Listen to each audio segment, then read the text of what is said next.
So,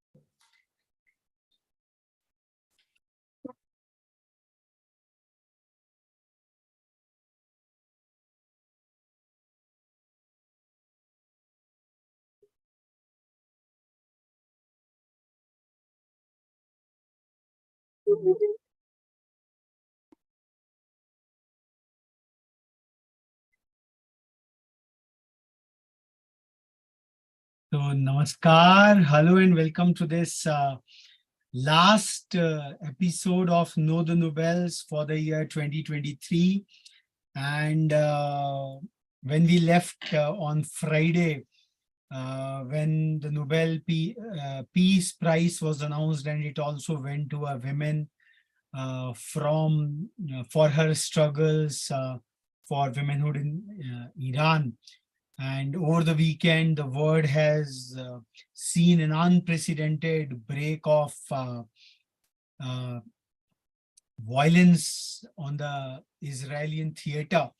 And we from Rethink India, we really empathize with the Israeli people, the way they have been persecuted all of a sudden in a massive terrorist attack. And we are seeing that how a major war, a major retaliation, skirmishes evolving in the Middle East of the world. We pray and hope that these differences do come to a closure. They get amicably settled, because an eye for an eye, terrorism has to be responded heavily, but then it's a very troublesome time which has come all the way. So today is 9th of October, and the Nobel Committee, this is not the original Nobel which Sir Alfred Nobel founded, but then it was later on established, which has come to be known as the Nobel Prize in Economics. It is actually the Sverig's Riksbank Prize in Economic Sciences in memory of Sir Alfred Nobel. This prize for the year 2023 has been bestowed upon a Harvard economist, Madam Claudia Goldin, for having advanced our understanding of women's labor market outcomes. So at a time when India has really emerged as a country where the Nari Shakti Vandan Adhiniyam got passed almost unopposed in both the new houses of the Indian Parliament, whereby a legislative guarantee has been brought about from a prospective perspective, that women will be ensured 33% in the overall space. But the entire issue of women's participation in the labor market has remained quite an issue, and there have been many factors regarding that. The challenge of discriminatory pay structures. In the US, there is a equal pay day as well. So in the entire narrative of women empowerment, this economic sciences Nobel has come in a big way, and Claudia Goldin's role, this year's economic sciences laureate Claudia Goldin provided the first comprehensive account of women's earnings and labor market participation through the centuries. By crawling is a word in the web space, but then the Nobel Committee has used the term, by trawling through the archives and compiling and correcting historical data, Goldin has been able to present new and often surprising facts. The fact that women's choices have often been and remain limited by marriage and responsibility for the home and family is at the heart of her analysis and explanatory model. So we are with us, joined in by yet another woman who has felt it all. And so I would rather request Dr. Surbhi to advance today's session again, over and over again, because this is this feminine spirit when on the National Space Day, when Chandrayaan 3 landed on the south pole of Chandamama, Prime Minister Narendra Modi named that very spot as the Shiva Shakti spot. So in Indian context, Shiv and Shakti, the integral compact of the feminine and the masculine, has been quite a civilizational understanding. And while going through the elaborate contributions of Madam Claudia Goldin, perhaps in the Indic context, yes, she has brought about a lot of empirical data and brought and enhanced a kind of an understanding, but somewhere in the civilizational context of India, her findings were quite very ingrained. Our dadis and nanis and all the refined variant of it all. The Indic feminism has understood these nuances, what she has put forth in the in her, as we all know that Nobel Prizes come almost 2.5 or 3 decades after the work has been done. So we'll go through it all, but then as a tribute to the motherhood, which somewhere Claudia Goldin's thesis comes forward that this remains an impediment in the growth of women's pay, or the a whole thesis weaves around that. So maybe a feminine perspective from an Indian context would be really helping us understand this Nobel economic sciences phenomena. So her insights reach far outside the borders of the US. This was done entirely in the context of US, the US data, but then it's a globalized world and we are all interconnected. So we will have an Indic commentary as well, the acceptance or the rejection or a partial commentary on it. And similar patterns have been observed in many other countries. Her research brings us a better understanding of the labor markets of yesterday, today and tomorrow. Kal, aaj aur kal. तो एक inflection point पे हम खड़े हैं. And this is also very important to note that when the ghastly, dastardly image of Hamas terrorists and persecuting the women soldiers came all through the whole world, got shocked. So there were certain reasons perhaps that women on the borderland, there are twin schools of thought all across that in the combat role or in a slightly role behind. So these still are very subjective questions, civilizational questions. Economics somewhere define it all. So let's delve deeper, and I would invite Dr. Surbhi, the president at Rethink India Institute, Medico par excellence, to really take on today's forum. And this is going to be the closure of this year, 2023, Know the Nobel series. We have been bringing to you the Nobel laureates right from 2nd of October. And today is the last announcement which happened, and these Nobel laureates would all be decorated with the Nobel Prize on 10th of December, the Nobel Day, in Stockholm and Oslo. As we all know, the Peace Prize would be given away in Oslo. So there is a lot of jubilation that way from October to December, almost 2 months now from these announcements to the final ceremony. So over to Dr. Surbhi to take on the slides further and forward. And I would be just butting in wherever some explanations perhaps are required. So thank you so much, Raghav. And, you know, the Nobel Prize is always a point of, scintillating the young minds. That is the very purpose with which we have initiated the Nobel Forums to instill those values and stir the minds and, apprise them about what all the unique works and the great works being done in the various sectors and spaces. Now, economics, the way Claudia Goldin has worked on women labor participation and pays, is something really worth delving deeper upon. So Goldin uncovered key drivers of gender differences in the labor market. Over the past century, the proportion of women in paid work has tripled in many high-income countries. This is one of the biggest societal and economic changes in the labor market in modern times. but significant gender differences remain. It was first in the 1980s that a researcher adopted a comprehensive approach to explaining the source of these differences. Claudia Golden's research has given us new and often surprising insights into women's historical and contemporary roles in the labor market. For having advanced our So this is understanding the of phrase women, for having advanced our understanding of women's labor market outcomes. And Claudia Golden was born in 1946 in New York City, USA. She did her PhD in 1972 from University of Chicago. And she is currently a professor at the Harvard University. So a lifetime of endurance in the academic space. Again, this is a phenomena we have been celebrating all through that being or aspiring to be a Nobel laureate.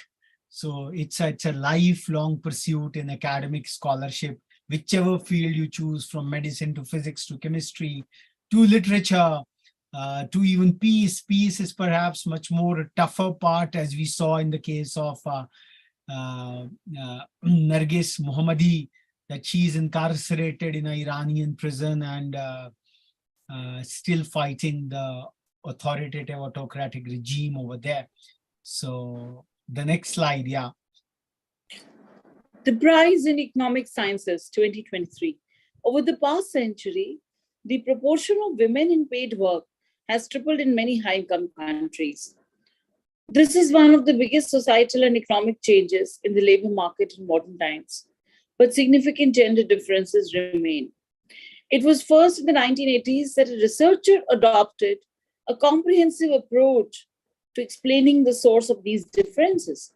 Claudia Golden's research has given us new and often surprising insights into women's historical and contemporary roles in the labor market. So historical and the contemporary roles, this is the kind of continuum which Claudia Golden's research has brought about. And this is for the sake of repetition. We see that abstruse concepts have to be repeated over and over again so that they become a part of our understanding and knowledge. So history helps us understand the gender differences in the labor market. So globally, around half of all women are in paid employment, while the equivalent figure for men is 80%. So while women work, they usually earn less. This is what is the general perception. Understanding how and why levels of employment and earnings differ between women and men is important for the socio-economic reasons in both the short and the long run, because the issue relates to the most efficient use of society's resources. So this is a predominant economist view where Arthanusandhan, like in the Indic context, we have the four Purusharthas, Dharma, Arth, Kam, and Moksha. And the Indic pantheon has intertwined them all, that all those desires. Arth is all about fulfilling those desires which are anchored in Dharma and which are aimed at Moksha. So India has got a very phenomenally integrated quad, and that's what differentiates this. But this is the Western paradigm whereby the entire objective is how the society's resources can be most efficiently utilized. And somewhere or the other in our commentary, as we will see, even the findings of Claudia Golden, the Nobel Prize in Economics, somewhere or the other, she gives a kind of a window as to why the ancient Indics, the India of those prosperous times, created that kind of a quad and equality vis-a-vis equity. So those are some of the larger debates which somewhere emanate from this year's Nobel Prize, as we will see.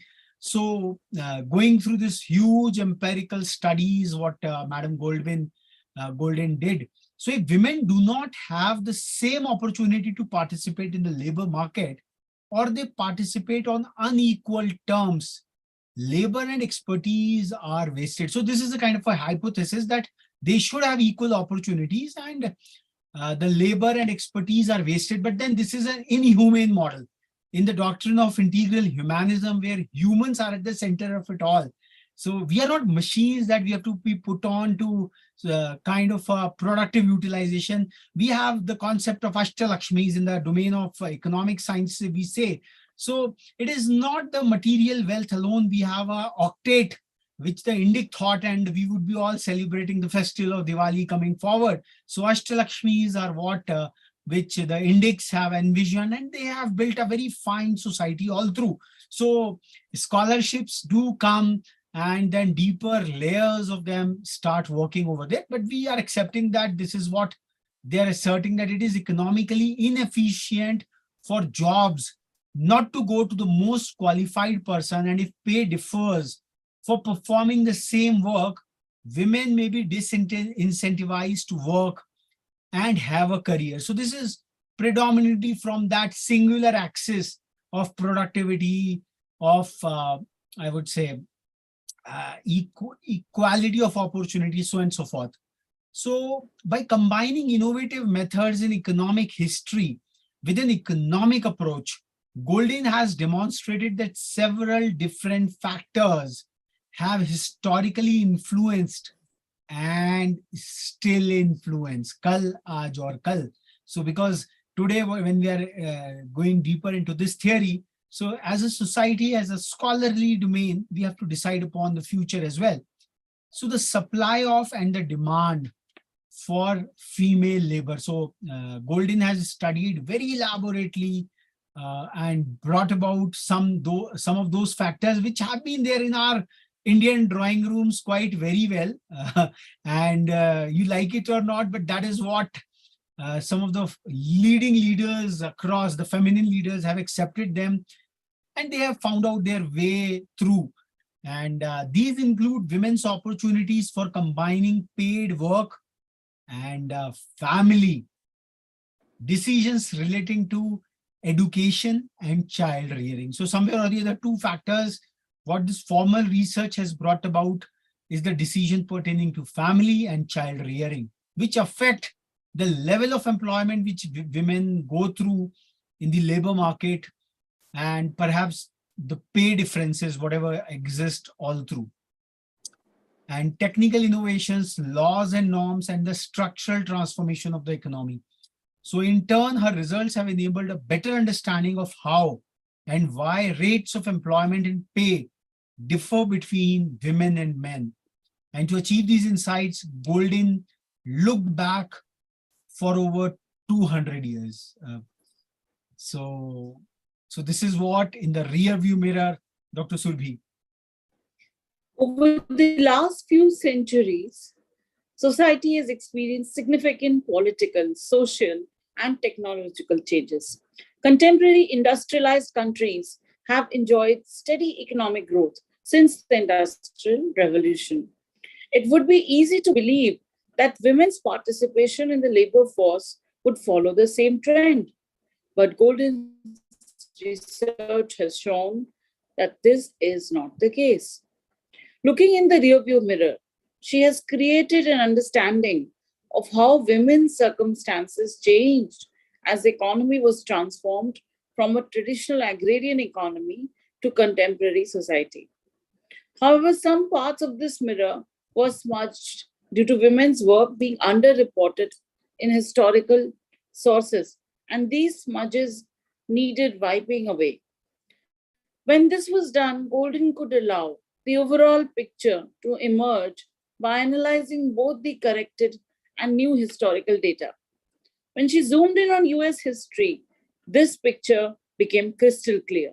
She was able to identify groundbreaking patterns that have not only challenged existing knowledge, but which have also changed the view of women's historical and contemporary roles in the labor market. One of these patterns looked like the letter U. So this is the classical U-shaped curve which Goldin discovered out of 200 years of data, and data correction. Underreporting of women's labor was quite prevalent in those societies which never gave the women the right to franchise in the first place. So there are two different parts of it all. US took almost 2 centuries to give women the right to vote even. So as we see that married women in work, this is this axis, and this is the time frame from 1790s to 1970. So if you see that in 1790s, the married women in work were almost of the similar level as in the 1970s. So somewhere in the middle, in around 1880s to 1940s, this was the level where their participation came phenomenally down. And this is where economics bring about some of the historical facets and the nature of economic transformation which was happening all through the world. So as we can see that early in the day, women were there in agriculture, like in the so-called emerging societies, the traditional societies we would like to call, that in agriculture. And when industry came, at the cusp of the industrial revolution, women's role dipped significantly. And that is what Golden has brought about in her academic research. And when the society service industry grew, the role of the women in the labor market expanded again. It picked up all over again. And there were three factors predominantly what she has talked about: expanding education, changing expectations, and obviously one of the core aspect was going the family way, the control of theirs over their maternity aspect. Now this is quite a very vital thing, which again, because Dr. Surbi being a medico, that women today are delaying going the family way because of these very factors, and they have very latent medical ramifications on their physical body, their own emotional self, and the health of the family as a whole. So in the Indic context, genders were never a contrasting part, it was an integral whole. So somewhere or the other, the philosophical dimension of it all gets erosion. But it is good that Golden's research has come at this vital transitory point, and this will perhaps evoke a kind of a global debate, or especially from global to our local and our own families, we can make a choice, a weighted average as to how we are going to define our prosperity, because economics just cannot be a linear GDP driven, I would say, a normative norm. And what atrocities that we are witnessing in theater of Israel is really heart-rending. So before Golden's path-breaking book was published in 1990, researchers had mainly studied data from the 20th century and concluded at a very 50,000 feet view that there was a clear positive association between economic growth and the number of women in paid employment. For example, today, there might be a GDP growth happening in our economy, but then is it inclusive? We are finding that these growth are jobless as well, because technological proportion has come in a big way. So this simplistic, lazy assumption was perhaps given that economic growth and number of women in paid employment had a correlation. In other words, as the economy grew, more women were in work. This was the assumption. However, because of older data had barely been studied, this relationship remained unclear over a longer period of time. Now, let's come forward. So this U curve of Golden's first observation was that women's employment rates had often been incorrectly stated in existing data. There was always a bias about women's participation in labor, whether it is domestic or formal. So for example, it had once been common for women's occupation to be designated as wife, housewife. That was in censuses and public records. But even if they were married, it was not automatically the case that they did no work other than the domestic labor. The fact is that it was not unusual for women to work alongside their husbands in agriculture or various forms of family businesses. There was no business where women's role, without a women's support, men could have done that.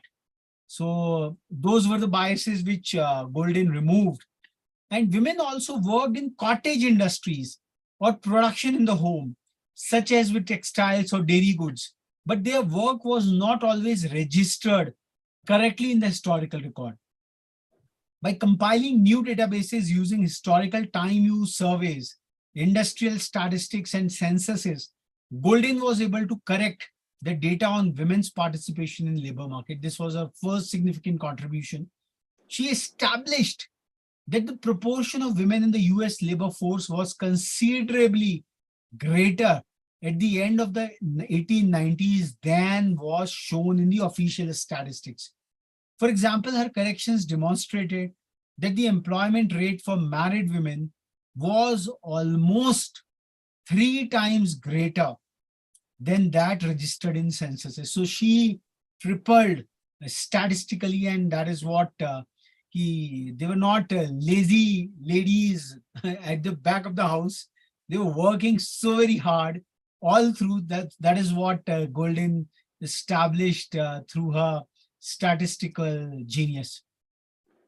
So by uncovering data all the way back to the end of the 18th century, she was also able to reveal a surprising new historical fact.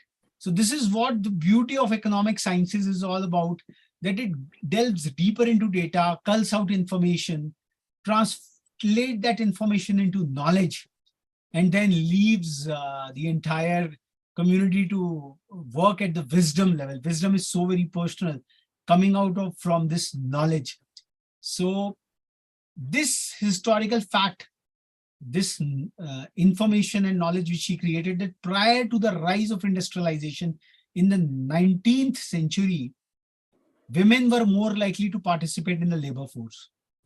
So this industrial revolution was somewhat, it hurted the women's participation in the labor market.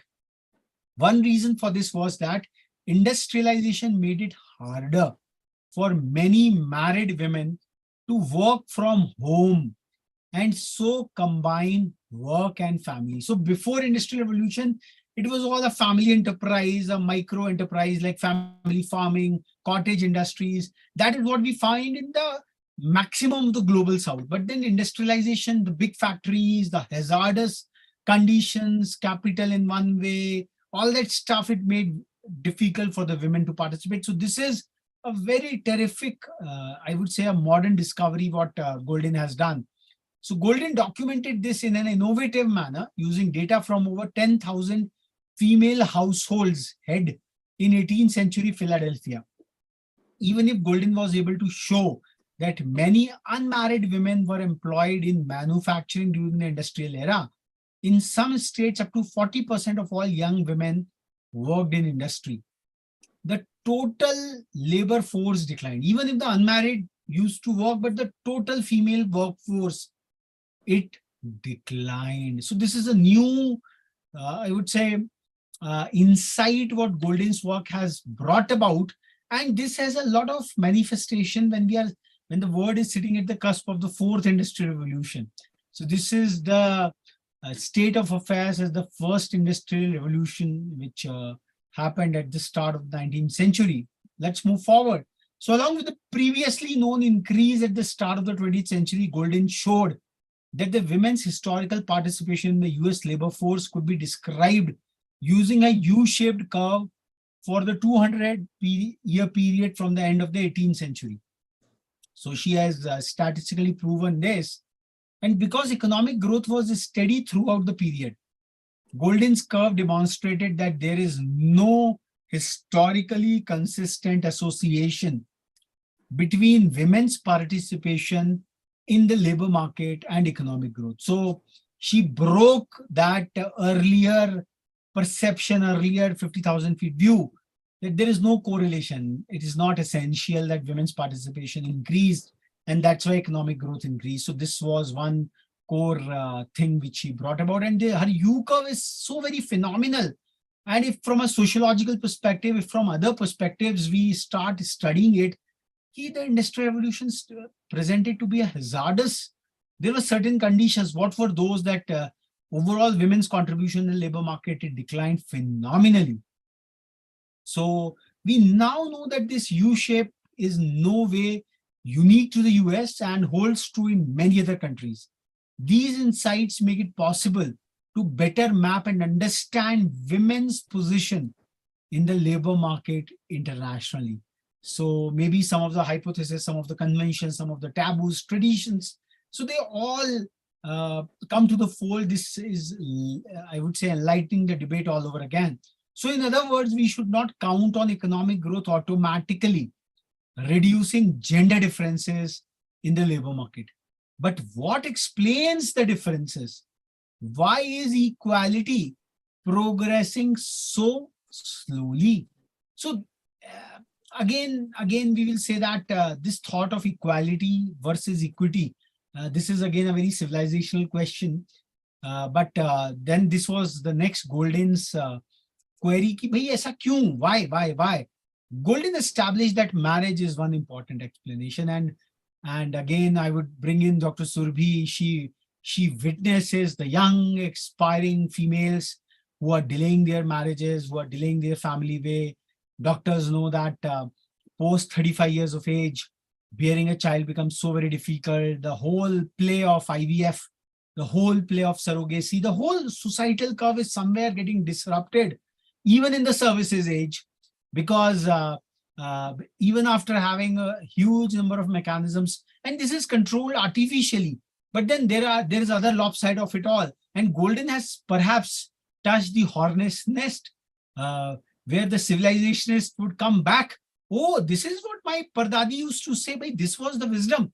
Okay, you have to work, but then go the family way first, and then you arrive over there. So I would just bring Dr. Surbhi on this short, quick commentary, or perhaps maybe a slides later.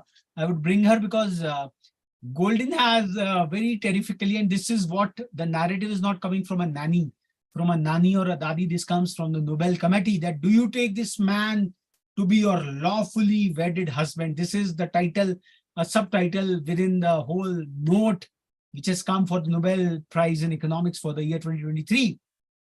So by the beginning of the 20th century, there was a significant difference in the employment rates of married and unmarried women. While around 20% of all women worked for pay, only 5% of married women did so. So women's total participation dropped. That was one part. But then in 20th century, this was the difference, whole lot of a difference between the married and the unmarried women. This was also the period of US history in which the upward trend for female participation in the labor market started, where the U-shaped curve turned upwards. So this is where it all started in the 20th century. It started picking up. So Golden showed that technological progress, the growth of the service sector, and increased level of education brought an increasing demand for female labor. However, social stigma, legislation, and other institutional barriers limited the influence of these factors. Golden was also able to establish that marriage played a greater role than had previously been believed. So entire thesis of Golden, the whole transition as an economist, Golden is putting up on marriage. And then she goes on further on the whole theory of child rearing, child bearing, and that's where the methods of contraception, the evolution of a contraceptive pill, it all comes all through.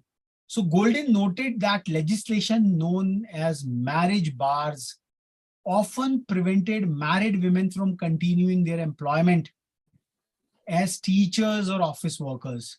Despite an increasing demand for labor, married women were excluded from parts of the labor market. This type of legislation peaked during the 1930s Great Depression and the years following it, but was not the only reason.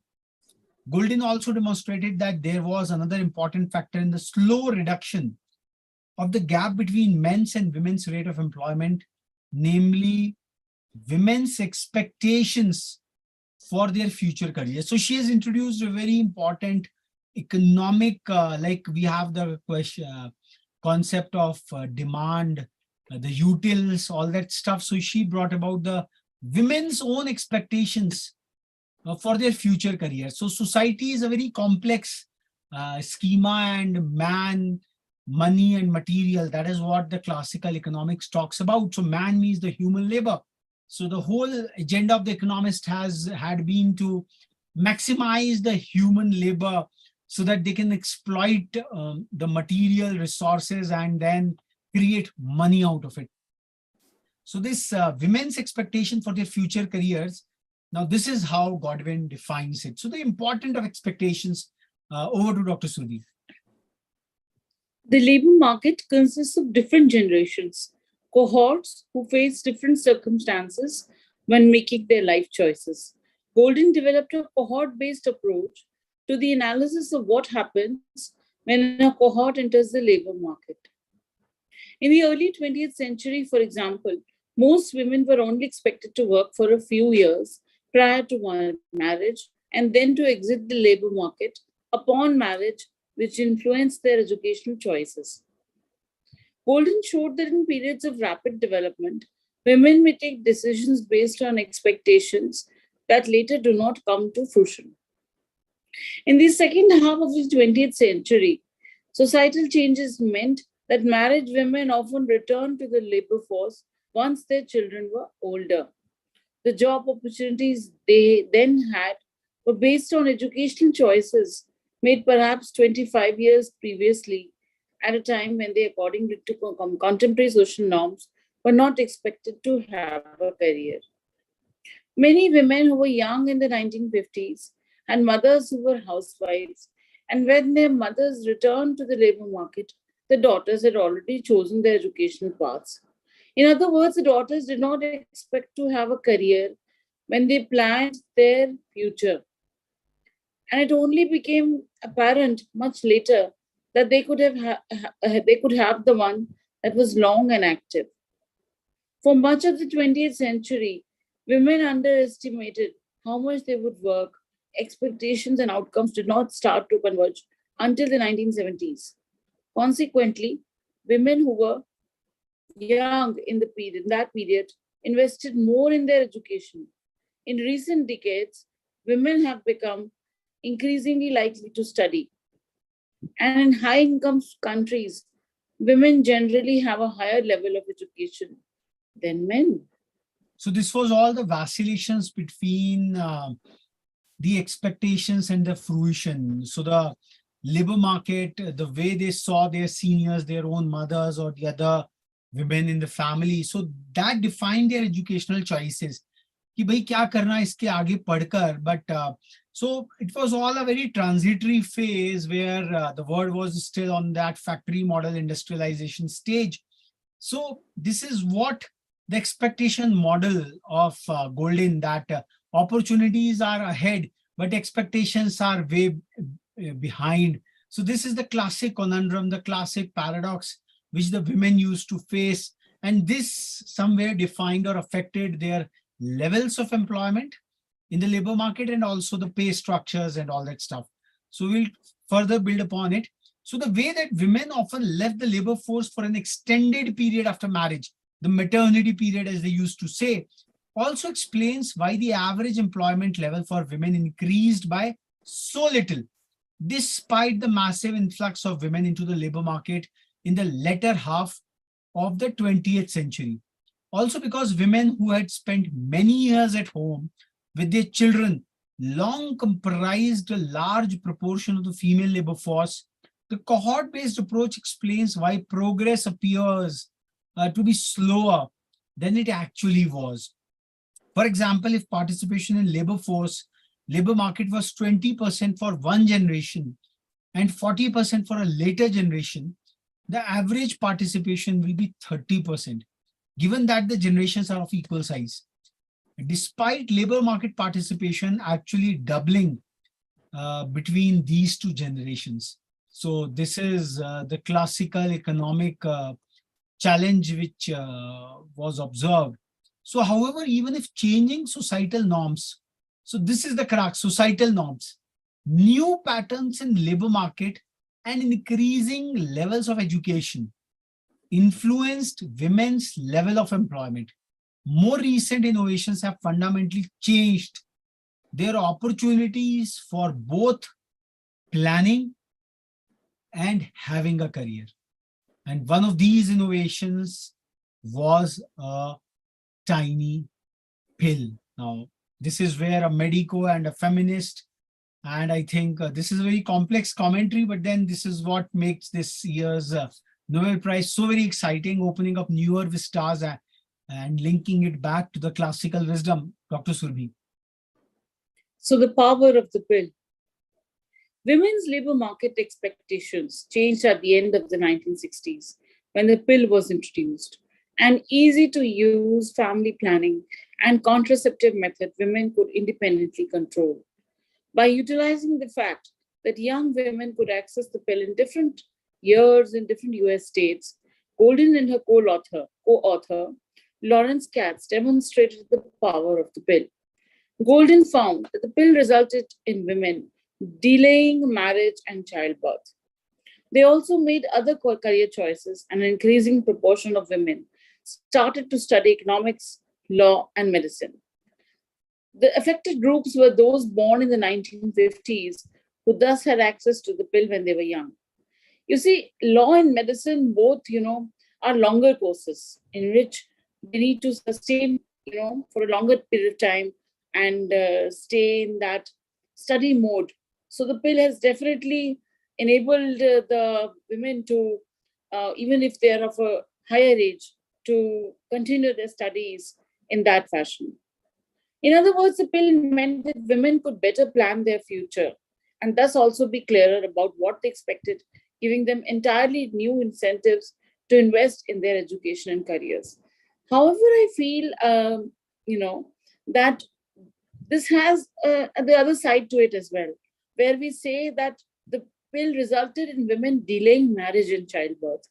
You see, when we talk of the substance, of the women's life, the completeness, the Indian ethos, or even be it any women, it is important that marriage and childbirth happens at the right age because that lends the completeness, the feeling of fulfillment to the woman. So this is a is it's a kind of a paradox in one way that and on the one hand where the power of the pill has enhanced the women to work and study further, but then at the same time it's delaying marriage and childbirth. So the ideal uh, you know approach would be a balance between the two. Well, even if the pill influenced both education and career choices, this did not mean that the earnings gap between women and men completely disappeared, though it has become significantly smaller since the 1970s.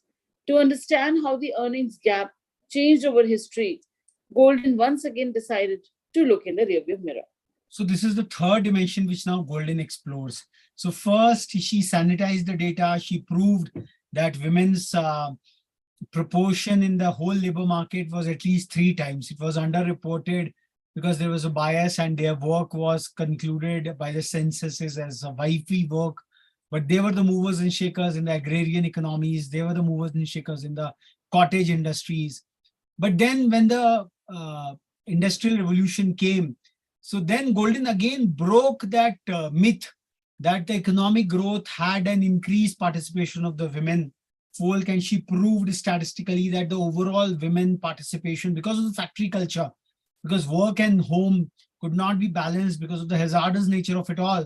So the U curve, the famous U curve of Golden, it just came all through. Now the third part, when she said that after 1970s, when in 1960s that this contraceptive pill came into being, so the biological processes could be delayed a bit. But then even after delaying, obviously a break has to come at some juncture or the other. And that's the optimal choice what Dr. Surbi was just talking about, that fine, in those early times, it was early 20s when women used to get married, and marriage actually meant the consummation of the marriage, that you go the family way.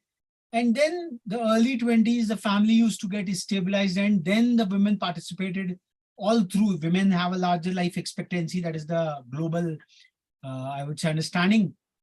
But then now the average age of marriage or child rearing had come to 30s, and now it is shifting closer to the 40s, post the 35-year mark, which is again a biological hierarchy, which doctors try to say that, oh, now these concepts of freezing the eggs and all that winning over the nature, that is the other extreme onto which the scientific and the economic advancement is coming all through, and it is having all kind of challenges out here.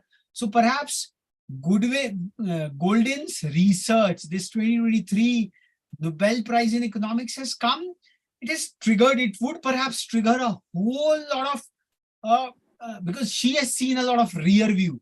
So maybe a lot of social scientists, maybe a lot of so there would be a kind of a debate. It will ensue it phenomenally well. The medicos would be coming in.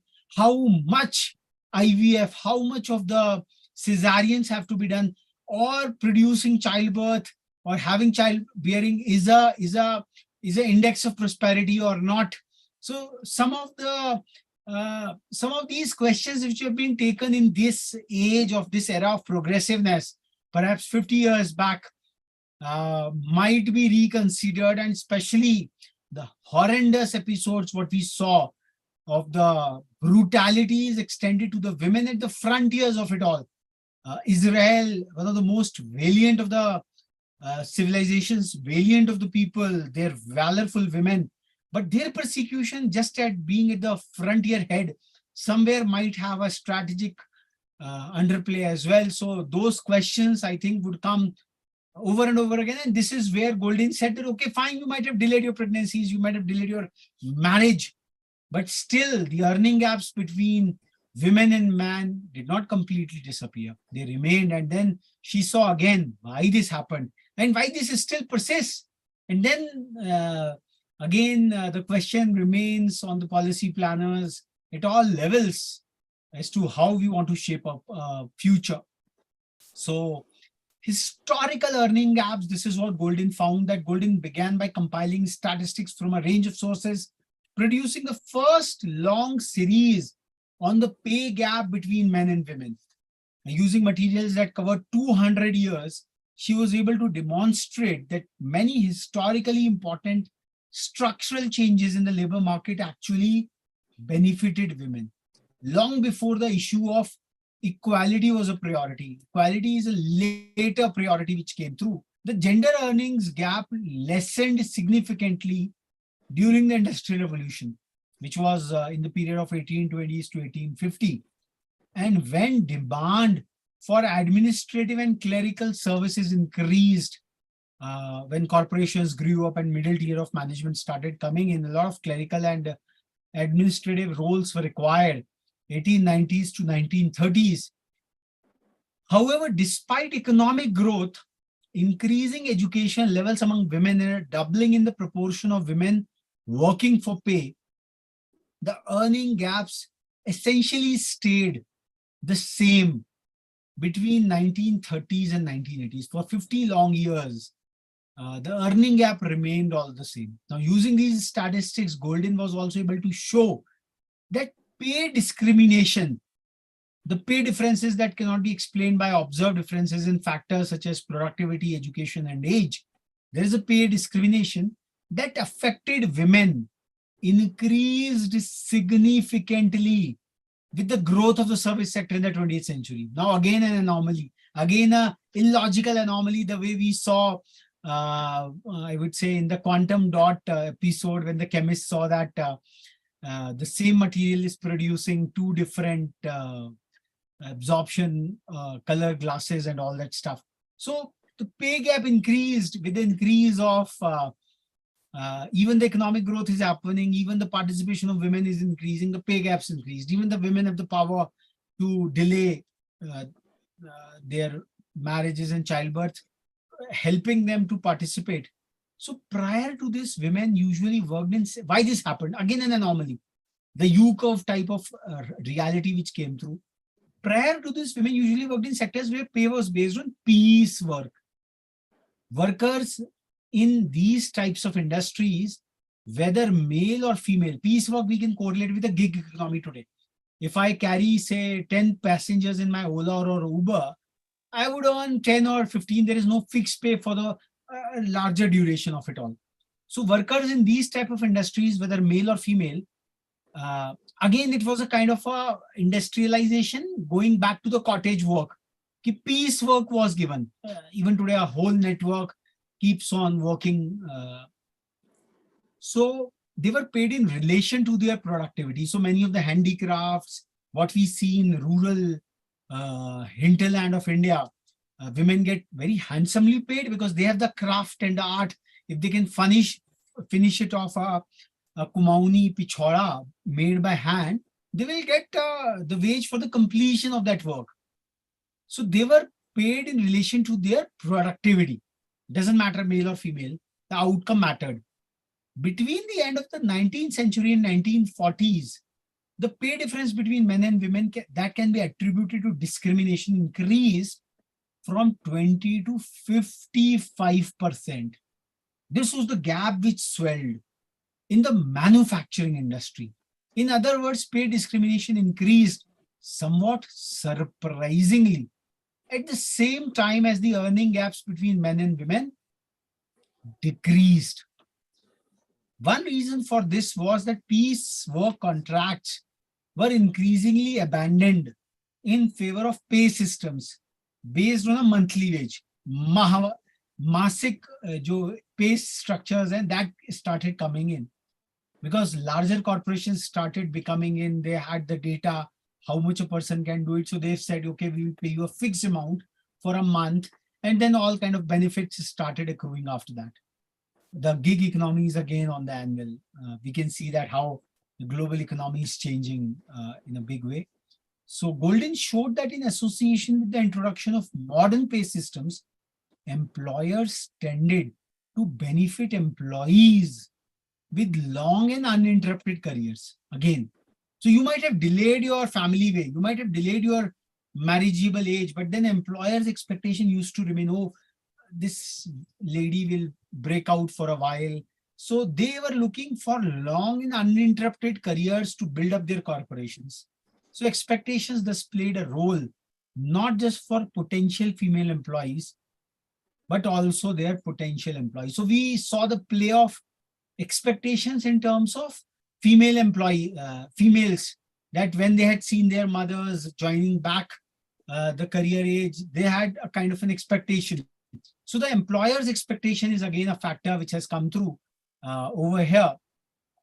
So now the classic conundrum which comes over there, the entire facet onto which the whole economy and society, again we can say, are at loggerheads, that just see male and female, the woman gets pregnant, she goes downwards. Quite a classical representation from the Nobel illustrator.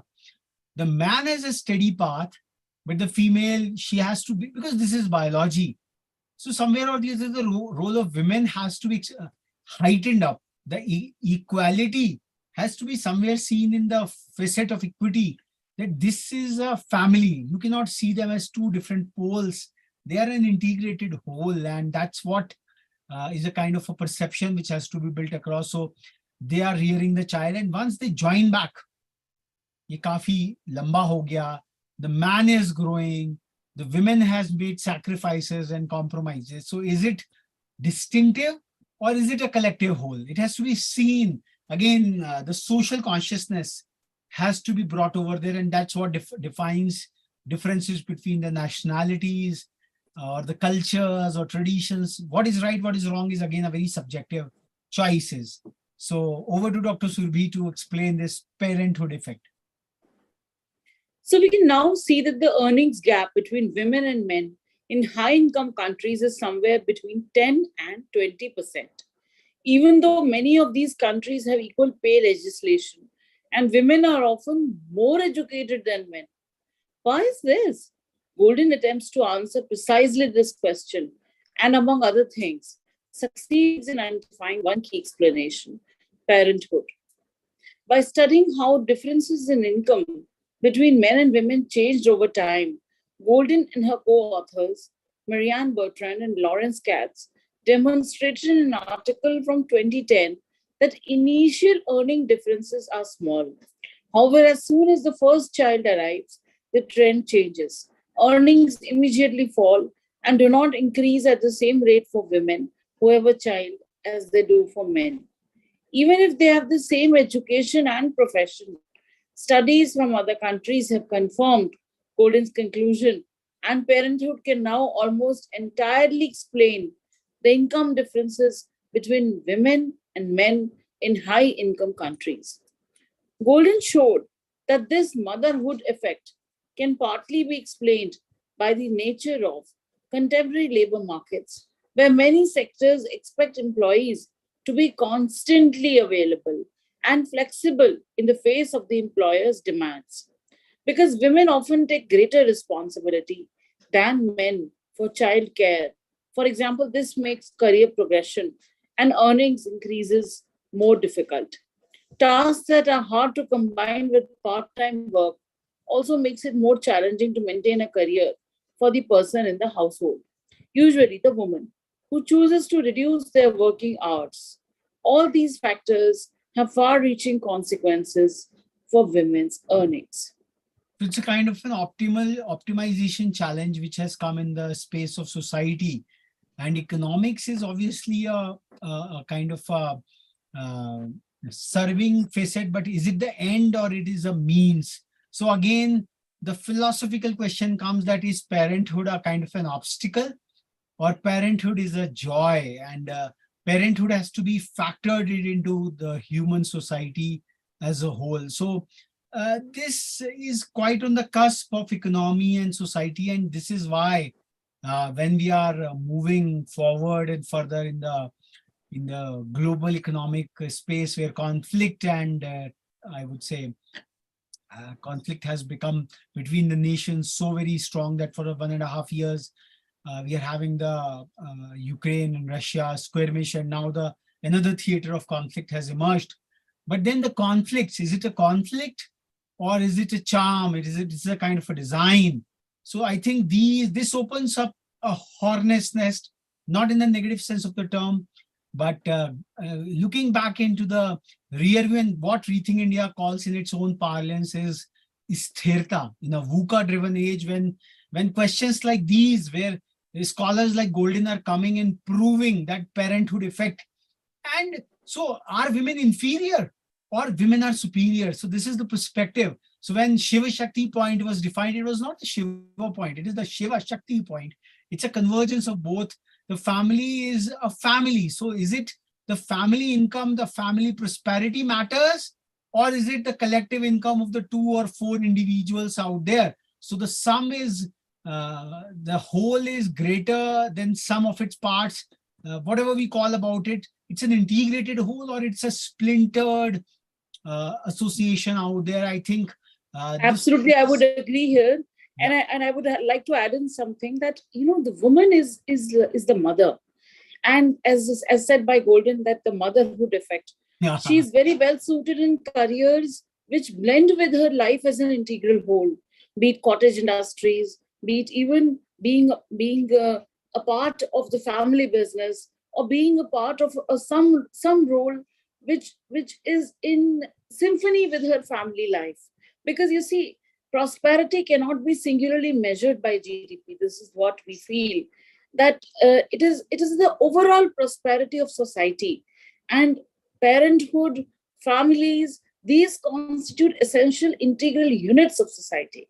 If the family is prospering, the individual who is working would contribute back to society. So it is both a give and take, mutual, kind of a symphony or a balance, fine balance, which needs to be worked out. I'm sure that this research would, as rightly said by Raghav, has opened the Pandora's box. And so many points and food for thought have been laid open to the modern researchers. I think and Golden's rear view mirror comes back for civilizational societies which had the wisdom, which had the discernment, different from the technological aspect. The men used to do the hard part of it all, and women was nowhere. And that's what Golden has herself proven, that in the pre-industrialization era, the bias of the census makers came into being, that they had discounted women's role in the economy by 1/3. So I think the integral Indic paradigm, what Rethink India tries to champion all through its engagements, ki there is a middle way, there is a madhyast marg, what Bharatiya Parampara had to present. And the G20 2023 presidency, what India showcased to the world, it is the finest manifestation of that doctrine of integral humanism, that Vasudhaiva Kutumbakam, one earth, one family, one planet. So when we are talking about family as a unit, even the taxation, even the welfareism, even I give you a case study, Dr. Surbi, that when in 2014, the Jan Dhan Aadhaar Mobile was to be expanded. We try to do the census of the population. Oh, India has become the most populous country, 150, 140 plus crores of people. But if we factor it by 4 and try to see it as a country of 30 crore families, the entire notion changes all of a sudden. And if those families are linked well into the social graph, okay, the biological family, what is talked in the family medicine part, the husband, the wife, the children, but then they integrate back to the boy's family, the girl's family. So the beautiful social graph emerges, and that is what G20 2023 has tried to showcase. The germs are all out there. And perhaps Golden's economic Nobel Prize on this very important aspect has all those lovely pointers for bringing the sthirta. We need an industrial revolution, but that has to be what we call in the Rethink India parlance. It was launched some 3-4 years back. The fifth industrial revolution, what we talked about, 5 stands for S. So fifth is sthirta, the stability of it all, how we create a stable equilibrium in the society. And that is what we Index had championed, and maybe we go back rather than talking in a disparaging fashion. And now when it is coming from a Harvard professor, a Nobel laureate in economics, perhaps there has to be a kind of a mindset change in a big way or the other. So a glimpse of the future. Past की बात हमने की, वर्तमान के संघर्षों को हम देख ही रहे हैं. As Dr. Surbi said, that there are a lot of professions where women are doing fairly well, where they are able to manage between their professional careers and also their affectionate and loving role in the family, which just cannot be quantized. The love, the charm, the affection which a mother presents to her child. The child may be a girl or a boy. The warmth she brings, the feminine, I would say, feminine splendor which illuminates a house. Can it be measured in some dollar terms? Can it be measured? It's intangible.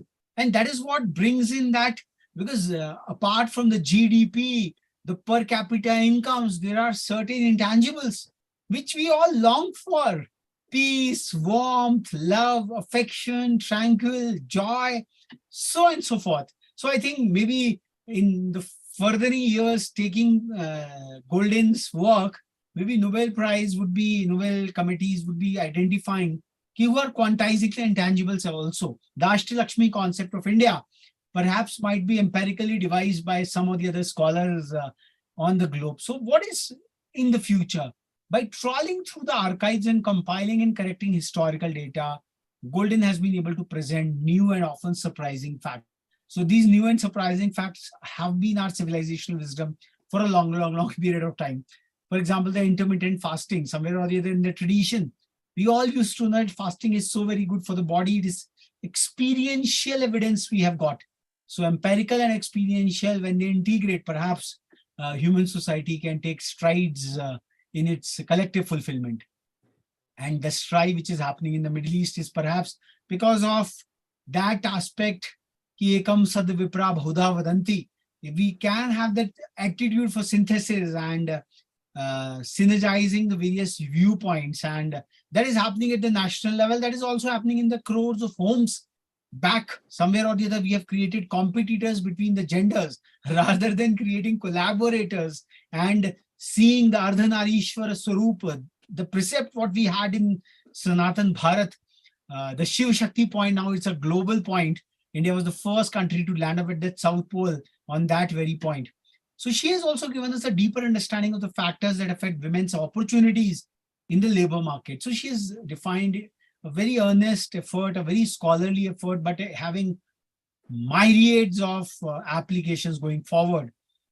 And the fact that women's choices have often been and remain limited by marriage and responsibility for the home and family is at the heart of her analysis and explanatory model. So again, Golden emerges as a classical Indian nani, Indian dadi. She's born in 1946, so quite an elaborate person, but empirically she's proven the wisdom.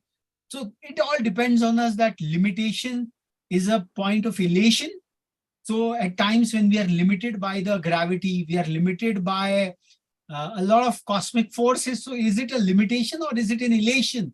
Again, this is what I think this ultimate Nobel in economic sciences 2023, it answers very less, but it opens up a lot of questions for us to ponder over at the individual level, at the family level, at the community level, and then obviously at the nation state level and at a global level, where these larger pushes for making women equal with men. Now, when we come to the mathematical expression, biologically, you are not equal. You can be equitable at best. So this is what Golden has posited in a phenomenal fashion. So Golden's research shows that the difference between women and men in the labor market are determined by diverse factors during the various periods of social development.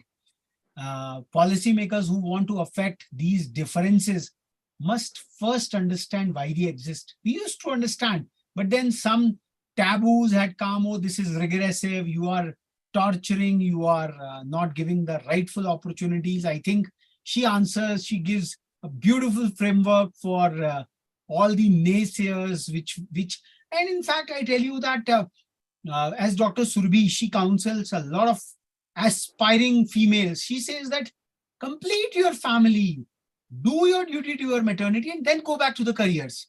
So design your education levels, design your employment in such a fashion. And I think it is possible. It is highly possible. And she is a living example of it all.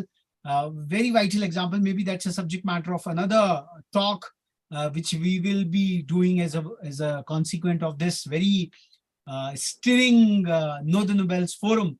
So investments in information and education or legislation that removes institutional barriers, but then biological barriers, who would change it?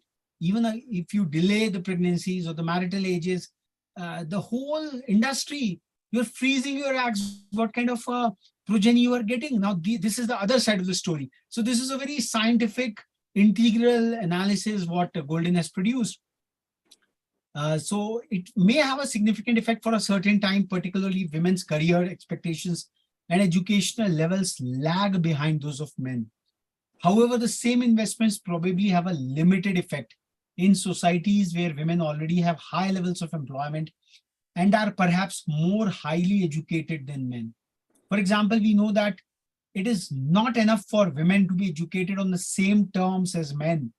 The earning gap between men and women remains, and underlying is biology. We started this Know the Nobels forum with the Nobel Prize in Physiology, which is medicine, and we close it somewhere or the other with the classical biological distinction, which defines the genders in one way or the other.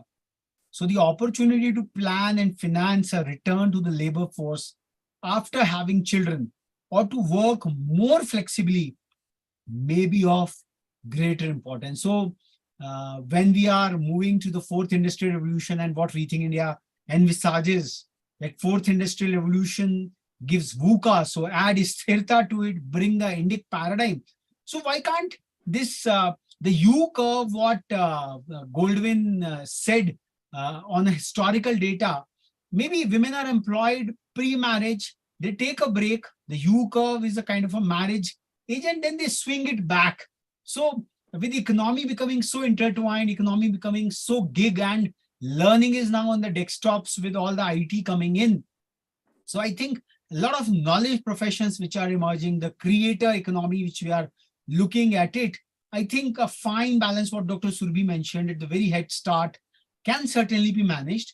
It is a time to shed off the cliched or stereotypical or the rebellious mindset, and perhaps Golden has come at a time to really, before the balance would have broken apart, she has really given a lot of hope to the conventionalists who had a lot of wisdom with them.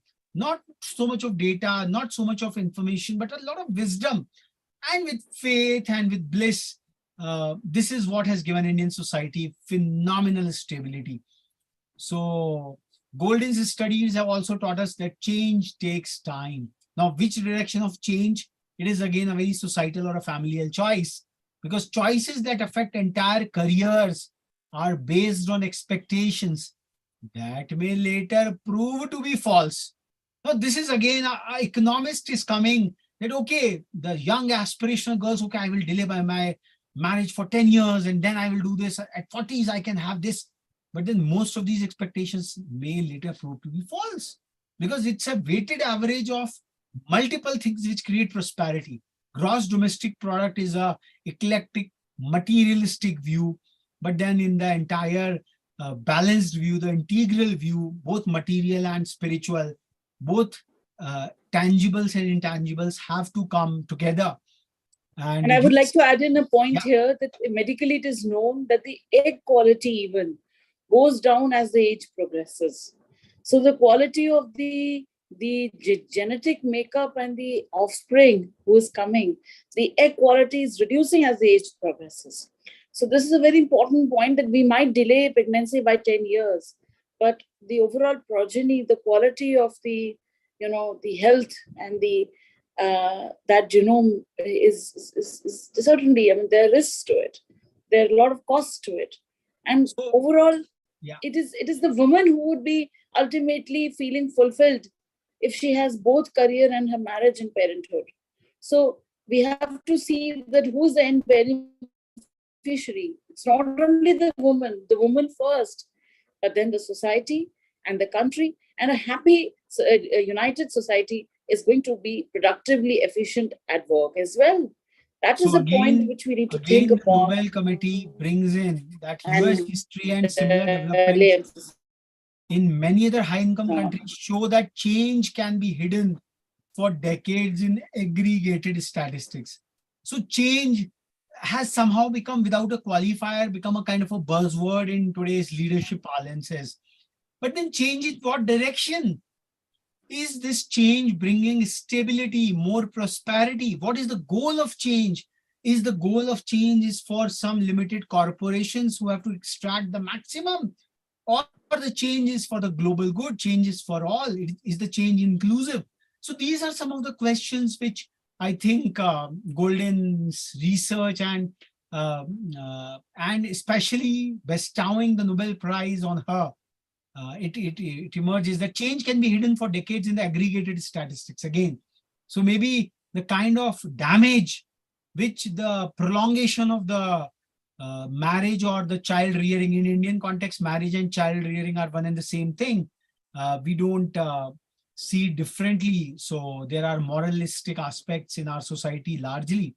So because a new behavior does not initially have a significant overall impact, major changes in the labor force can only occur over relatively short periods of time when groups that adopted the new behavior in the labor market start to reach middle age and affect the career choices of younger women. So it's a kind of a long drawn process, and it will all be defined by the larger social conventions which bind us together. We know all this thanks to Claudia Golden's research. She has brought in empirically in terms of the scientific discourses, scientific methods she has adopted. We also know that her insights reach far outside the borders of the US and that similar patterns have been observed in many other countries. Her research brings us to a better understanding of the labor markets of yesterday, today, and tomorrow. So she gives us an insight. Science and technology gives the human mind the power, but then it is the human consciousness, it is the human likings, that in what direction we will apply that. It comes from our own free will, our societal free will, our own conventions. The scientific discovery, the scientific establishment is just at the fulcrum of it all, and Golden has done a phenomenal job. And from the ages of Rethink India, when we conclude this Know the Nobel series for 2023, I think this is the longest Know the Nobel session because it touches almost the core crux of the pain points of the modern society, where families are really getting tethered, are broken away. The emotions, the affections are somewhere. Two-income families working around the clock. So many issues are coming all across. So somewhere or the other, from the concept of gross domestic products, maybe the gross domestic prosperity, the happiness index, the weighted average of the Ashtalakshmis, having everything balanced out here. is perhaps. And over to Dr. Surbi for the final closing comments. And we would be taking this Know the Nobels Forum commentary, and the whole purpose was to create content in a layman's fashion, so that the students from 6th to 12th grades, they can pick up one or the other Nobel themes and appear in the Know the Nobels contest on 3rd of December, which is a Sunday, and then they get felicitated in their chosen field as a Know the Nobels connoisseur, because it really gives you that if I getting inspired from these Nobel laureates who have given their whole life to a particular field of scholarship, starting from medicine to physics to chemistry to literature, and to become even a peace activist, how to assure peace in the global turmoil, and then be an economic scientist. So these are the 6 fields, the very fundamental fields of human life. And apart from that, the Nobel Prize winning phenomena, how the world changes, the quantum dots, the mRNA-based vaccines, now this theory of Golden, where she brings about the understanding of women's role in the labor market. So these are very path-breaking understandings. So on today's Know the Nobels Forum, final words of Dr. Surbi, and then we'll conclude and take it further. So this has been a very scintillating and a very illuminating,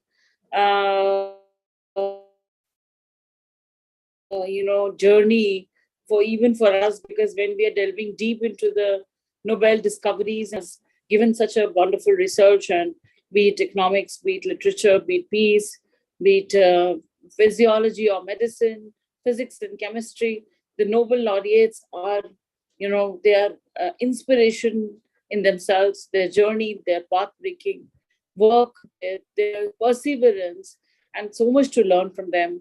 So with these words, we would conclude.